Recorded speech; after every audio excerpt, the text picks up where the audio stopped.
కృపామయ TV వీక్షకులందరికీ క్రీస్తు వారి పేరిట శుభాలు వందనాలు తెలియజేస్తానండి. యెరికో యొక్క పతనమును గురించి తెలుసుకుందామండి.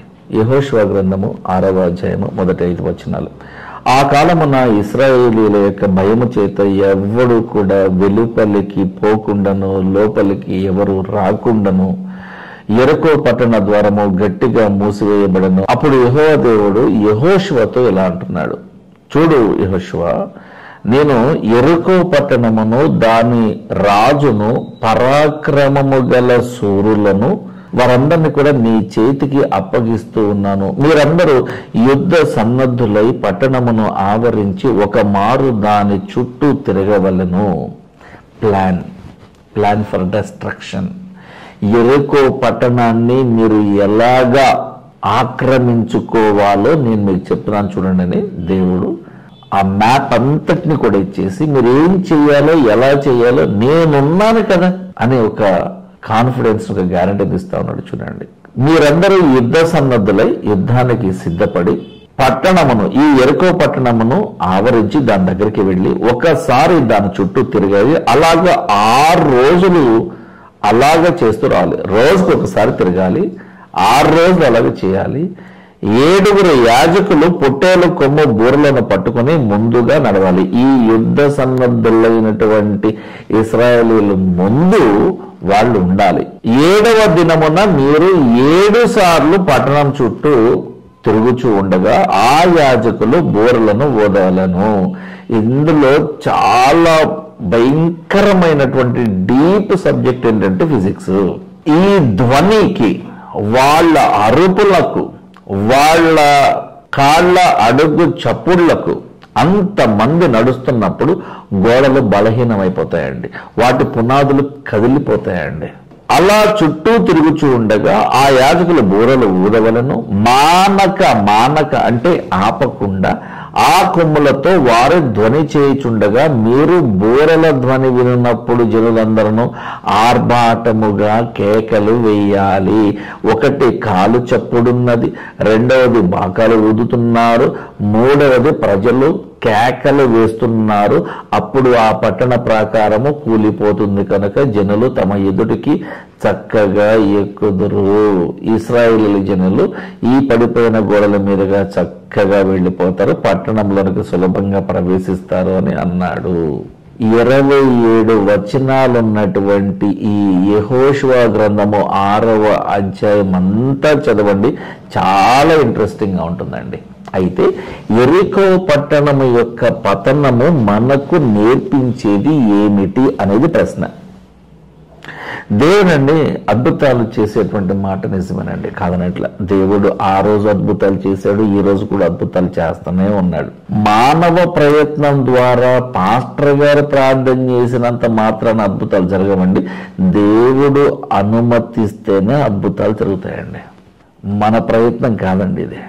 మనిషి తనంతట తాను ప్రణాళిక రచించుకొని, ఇప్పుడు నేను 1,00,000 మందిని తీసుకొని ఒక ఇంటి చుట్టూ ఒక 3 సంవత్సరాల పాటు రోజు తిరిగి, రోజు అరిసి, రోజు మ్యూజికల్ ఇన్స్ట్రుమెంట్ ప్లే చేసినా కూడా గోడ ఎంత కూడా కదలకపోవచ్చండి.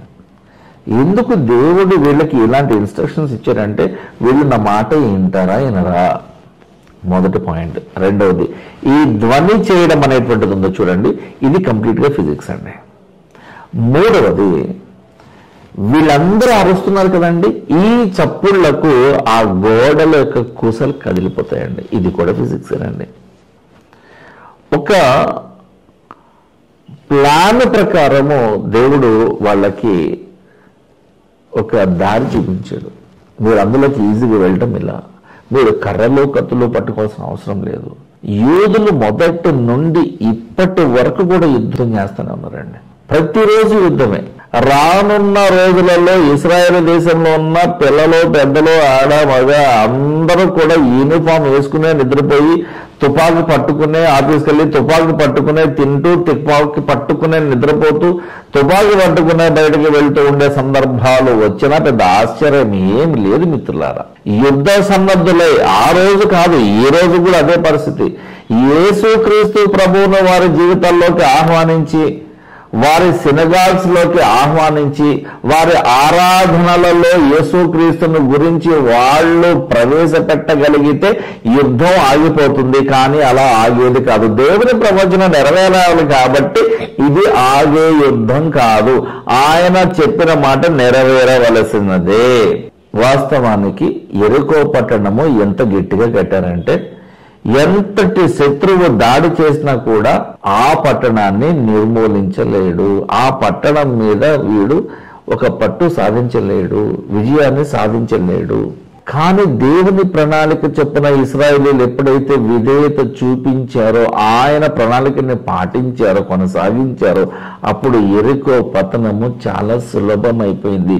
So when you walk with God, when you obey God, when you follow the instructions given by God, your life becomes easy to survive. So the technique, the basic technique to have the peace of mind in your life is only depending on following the instructions given by God, to follow as it is given. A simple thing in Christian life. దేవునిని అనుమానించక, ఆయన శక్తిని తక్కువ అంచనా వేయక, ఆయన విధులను నువ్వు గైకొనగలిగితే నీకు సమాధానం అనే మొదటి బహుమతి ఫ్రీగా వస్తుంది మిత్రమా. ఈ యెరికో పట్టణం ఎంత స్ట్రాంగ్ గా పెట్టారంటే 11 అడుగుల ఎత్తుంటదండి. ఇక మందం వస్తే ఎంత వెడల్పు ఉంటాయంటే 14 అడుగులంత వెడల్పు ఉంటాయండి. 14 అడుగుల వెడల్పు అంటే పొడుగు కంటే వెడల్పే ఎక్కువ, అంత మందం. వాళ్ళ చైనా గోడలను అప్పుడప్పుడు మీరు చూస్తున్నారు సోషల్ మీడియాలో, అంతకంటే పెద్దవేవి. అంత ఎత్తుగా అంత మందంగా ఉన్నటువంటి 11/14, 11 feet హై, 14 feet వైడ్ గోడల్ని దేవుడు పడేశాడు.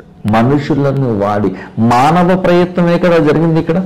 దేవుడిచ్చాడు ఐడియా, కానీ మనుషులు కదా జరిగించింది ఇది.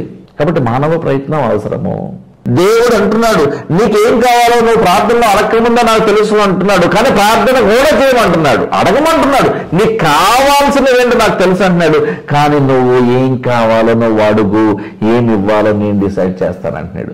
నువ్వు మీ డాడీ దగ్గరికి వెళ్ళి అడుగుతావు, నాన్నగారు నాకు ఇవన్నీ కావాలని లిస్ట్ ఇస్తావు. ఆయన దగ్గర డబ్బులు ఉన్న దాన్ని బట్టి, బడ్జెట్ని బట్టి, అప్పటికి నిజంగా నీకు ఏది అవసరం అనేది ఆయన డిసైడ్ చేసి అవి కొనిస్తాడు. అంతవరకే తెలుసు నీకు కూడా. ఇన్ని అడిగితే కానీ ఇన్ని కొనేడు మా నాన్న, ఇన్ని అడిగితే అసలు కొనేవాడు మా నాన్న, నీకు కూడా తెలుసు. ఆఫ్టర్ మనిషిగా నీకే ఎంత తెలిస్తే దేవునికి ఎంత తెలియాలి. 1400 గ్రాముల బరువున్న నీ మెదడుకే ఎంత ఆలోచన ఉంటే 800 కోట్ల మందిని సృష్టి ఆరంభం నుంచి ఈ రోజు వరకు ఎన్నో లక్షల కోట్ల మంది పుట్టే చచ్చిపోయారండి. వీళ్ళందరికీ ఆలోచన నేర్పించిన దేవుని యొక్క ఆలోచన ఇంకెంత ఉన్నతంగా ఉంటుందండి. ఒక మనిషిగా నీకే ఇంత ఆలోచన ఉంటే. యెరికో గోడల చుట్టూ 7 రోజులు తిరిగితే ఆ బలమైన గోడలు ఎలా పడిపోయాయి అనేటువంటి అనుమానం రాకుండా ఉండదు, వస్తుంది. అయితే ఇశ్రాయేలీయులు అనుమానిస్తారా, అనుసరిస్తారా? నేను ఒక ఆలోచన చెప్తున్నా. ఒరే అబ్బాయి, 6 రోజులు రోజుకు ఒకసారి తిరగాలి, 7వ రోజున 7 సార్లు తిరగాలి.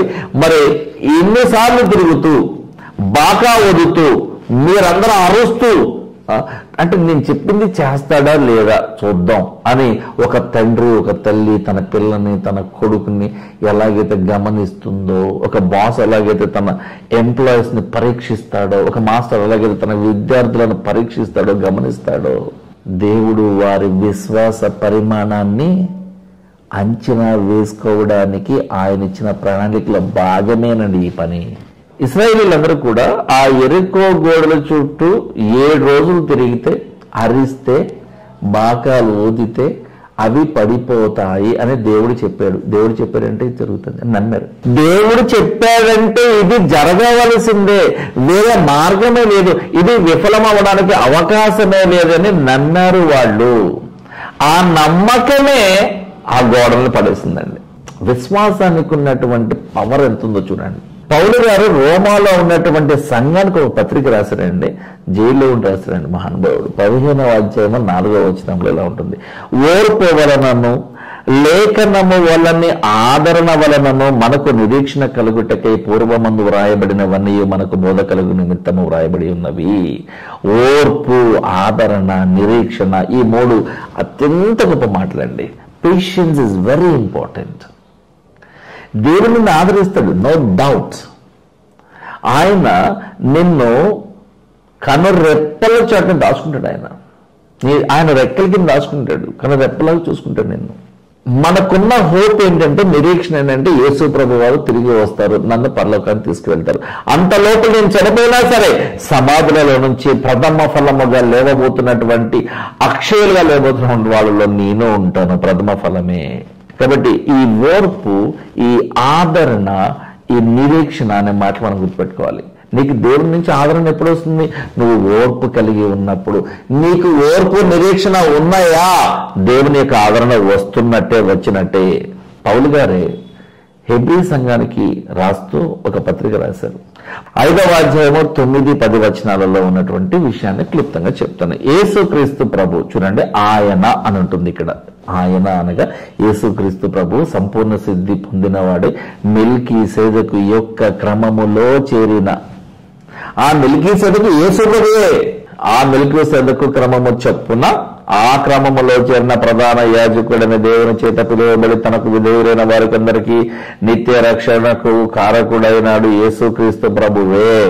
ఆ రోజున ఆ ఎరుకో గోడలు పడిపోయినా, ఈ రోజున పడిపోయిన మన జీవితాలను నిలబెట్టినా అన్నీ దేవుని చిత్తమే.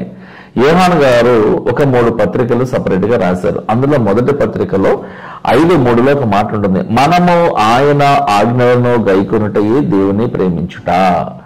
ఆ రోజున దేవుని ఆజ్ఞలను సరిసావహించి పాటించారు కాబట్టి ఎరుకో గోడలు కూలిపోయినాయి. దేవుని మాట వినడం ఎంత ఇంపార్టెంటో, ఎంత ముఖ్యమో అని చెప్తున్నాడండి ఇక్కడ. ఆయన ఆజ్ఞలు భారమైనవి కావు, చాలా సులువైనవి. ఆయన కాడు చాలా సులువైనవి. ఆయన ఇచ్చిన ఆజ్ఞలు, నిబంధనలు, ఆయన పెట్టే రూల్స్, ఆయన పెట్టే రెగ్యులేషన్స్ చాలా ఈజీగా ఉంటాయి. మనం ఫాలో అవ్వడానికి చాలా ఈజీగా ఉంటాయి. పౌలు గారు ఈ హెబ్రీ సంఘానికి రాస్తూ 10వ అధ్యాయం 23లో ఒక మాట అంటాడు, వాగ్దానము చేసిన దేవుడు నమ్మదగిన వాడు అంటున్నాడు. ఇదే హెబ్రీ సంఘానికి రాసిన పత్రిక 11:1లో చూడండి, విశ్వాసము అనున్నది నిరీక్షింపబడు వాటి యొక్క నిజ స్వరూపమును, అదృశ్యమైనవి ఉన్నాయి, దేవుడు కనపడడు కానీ ఉన్నాడు అనడానికి ఈ విశ్వాసమే ఒక రుజువై ఉన్నది. ఈ విశ్వాసమే ఒక ఆయువు పట్టై ఉన్నది అంటున్నాడు. యాకోబు గారు రాసినటువంటి పుస్తకము 2వ అధ్యాయము 26వ వచనంలో, ప్రాణము లేని శరీరము ఎలాగైతే మృతమో అలాగే క్రియలు లేని విశ్వాసము కూడా మృతమే. ఏమండి, ఎర్ర సముద్రాన్నే 2గా చీల్చిన దేవునికి ఎరికో పట్టణపు గోడలు ఒక్క లెక్క చెప్పండి. విశ్వాసము అన్ని విధాల నిన్ను కాపాడుతుంది. విశ్వాసం అనే బండ మీద నువ్వు నీ జీవితాన్ని నువ్వు ఇల్లుగా కట్టగలిగితే నువ్వు సేఫ్.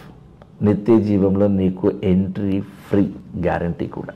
కాబట్టి నీకున్న ఏ సమస్య అయినా కూడా ఆ సమస్యను తీసివేయడము, నీ ఎదురుగా ఉన్న సమస్యలైన గోడను పడవేయడము దేవునికి లెక్కే కాదు. అది ఎంత పెద్ద విషయమైనా, ఎంత పెద్ద సమస్య అయినా సరే దేవుని మాటను నువ్వు పాటించగలిగితే, ఏం లేదండి, బైబిల్లో దేవుడు నీకు ఇచ్చినటువంటి ఆజ్ఞలన్నింటినీ నువ్వు పాటించగలిగితే నిత్య జీవంలో ఉండబోయే దానివని జ్ఞాపకం చేసుకోండి. కాబట్టి ఈ సమస్య కాదు, యేసుక్రీస్తు ప్రభు ప్రతి సమస్యకు పరిష్కారము మీకు ఇచ్చునుగాక. ఆమేన్. చిన్న ప్రార్థన. పరలోకమందున్న మా తండ్రి, మా ప్రార్థన ఆలకించిన ప్రభువా, ఎన్నో గొప్ప అద్భుతంలో చేసిన దేవుడు, ఎంత గొప్ప ప్రేమ కలిగిన దేవుడవు, ఎంత గొప్ప నిరీక్షణలో మేము ఉంటూ ఉన్నాం ప్రభువా. మా నిరీక్షణకు ఆధారము నీవే, మా ఆశకు ఆధారం నీవే ప్రభువా. మా జీవితాలను మీ పాద సన్నిధిని ఉంచుకుంటున్నాం నాయన.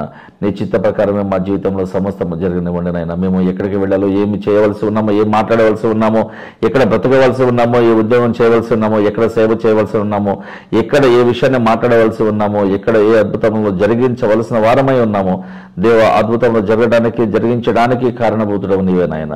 నీ ద్వారానే తప్ప నీ ఆజ్ఞ లేకుండా మా చేత, మా ద్వారా ఎటువంటి అద్భుతము కూడా చేయబడలేదని మేము పూర్తిగా నమ్ముతున్నాం ప్రభు. నీ ప్రియకుమారుని యేసుక్రీస్తు వారి నామములో ఈ ప్రార్థనకి వేడుకుంటున్నాం తండ్రి.